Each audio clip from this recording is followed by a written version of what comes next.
I have the Wavytalk rotating curling iron. This was sent to me from the manufacturer, and this thing is pretty cool. It can heat all the way up to 450 degrees. You have 5 different heat settings that you can choose, which works best for your hair. It comes with your rotating curling iron. You're going to get a glove, which I do not use. And you're also going to get some clips. These are very useful. I'm going to show you how I use this, but this is a rotating curling iron. It's very, very cool. It makes things easier. You have your top right here, and this top you're gonna hold. It's kind of like that cooling top. So if you ever need to just hold on to it, you'll be able to grab right here. It is not going to heat up. You have your clamp here, so you can see it's a little bit of a smaller clamp. You have 2 arrows, a left and a right arrow, and then a little button below. And then you have your power there and a plus and a minus when you need to heat up the temperature or decrease the temperature.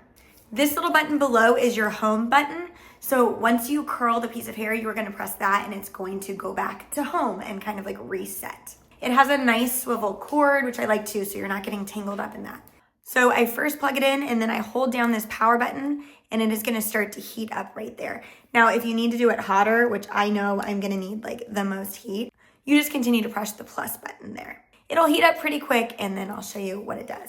So I have curly hair, but I also wear it straight, and this is pretty much the extent of what my curls are. So I find that I use this curling iron for when it's straight and I want some waves, or also when it's curly and I just need my curls a little more defined. I do find that these clips come in nice and handy there. So when you first heat up your curling iron, it's gonna be blinking, but once it gets to that heat, it will be a solid light there. So you have a left and a right button that will be pushed, and that will determine the way that it curls your hair. All right, so I'm gonna do a left side of my hair, and all you do is use this clamp to get to the very bottom, okay?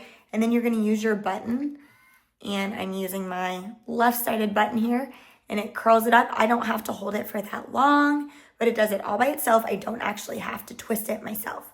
Then when I'm done, I use the other button and kind of just let that go out there, and then I unclamp it. And then when I need to reset it after every time, I push this home button and it just takes it back home and it's ready for the next one. So you can kind of see that's the one I did right there. It does a pretty good job. It is hot, like the highest setting is very hot.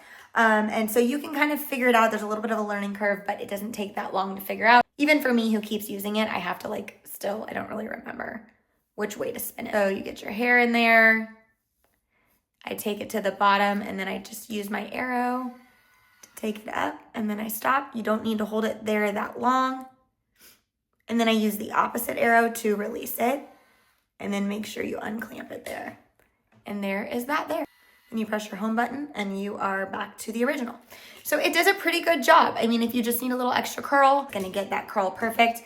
This is a really good way to do it. So you can see I have curled this side and I have not curled that side. So it definitely makes a difference. It makes it softer.